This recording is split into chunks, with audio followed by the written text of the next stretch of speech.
necessary. This tweet by President Trump instantly became one of his most memorable. It was posted just after 11 p.m. on the night of September 23rd, and it read, and I quote, "Just heard Foreign Minister of North Korea speak at UN.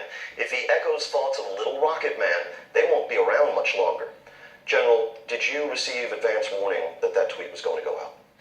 Well, the president doesn't have to clear anything with me, but what the president's tweet is very consistent with his policy. I think what's important to understand with both policy and with the North Korea policy, the president gave us very clear guidance at the outset.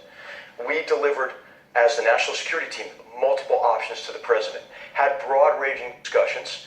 The president has made decisions on very coherent, well-laid-out strategies, and that's what we're executing. Ask about the tweet, though. Do you and the president proceed from a shared view that the public denigration of another head of state, an attempt at publicly humiliating an adversary on the world stage with a derisive term like Little Rocket Man, that can have some positive strategic impact?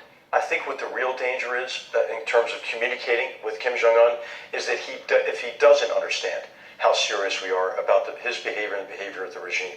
And the president's been very clear on that, and I think it's beneficial to the safety and security of not only the United States, but our great allies in South Korea and Japan and the world. All right, we just have about a minute left. I want to ask about your 1997 book, Dereliction of Duty, Johnson, McNamara, the Joint Chiefs of Staff, and the Lies That Led to Vietnam. I was a big admirer of the book. It's a deep archival study of how the Joint Chiefs were systematically excluded from policymaking. Process that gave us the quagmire in Vietnam. You wrote at that time, "Those who question the direction of LBJ's policy were excluded from future deliberations on Vietnam. The president got the military advice he wanted."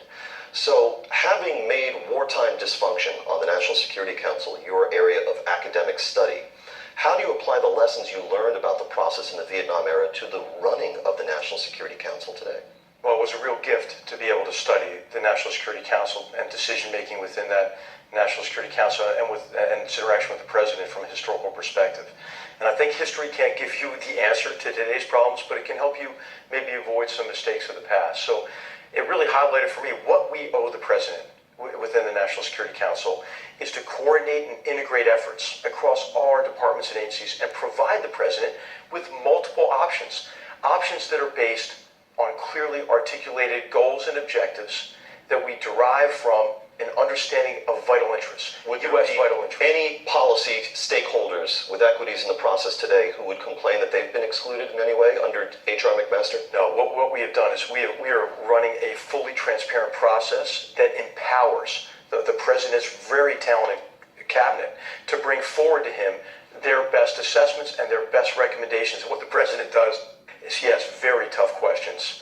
And I think you've seen this in the development of a broad number of strategies from Cuba to North Korea to South Asia. And so what I think the president has done is helped us restore our strategic competence. He got the National Security Council out of the tactical day-to-day business and supervising cabinet officials who don't need supervision. They need support, and they need effort to help in integrating their efforts with others. We'll pursue all of this more with you the next time you come back here. Thanks. It was a privilege.